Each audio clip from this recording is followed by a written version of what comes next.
po, nagtisa ko ng upo. Ginisang upo yan. Yan ang ulam namin ngayon, ginisang upo. Tsaka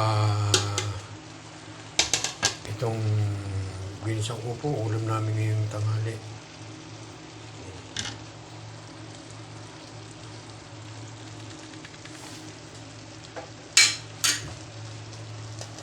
At ang kaparehas niyan, ito.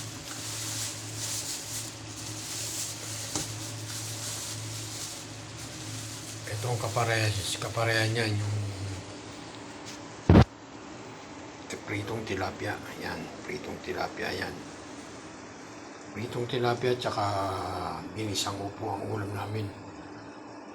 Ayun. Pero hanggang ngayon, ano pa namin itong ang sahog na itong upo ko hinimay na manok. Yan, luto na yan. Kaya maya-maya konti ko na yan. Papatayin ko na yung kala niyan.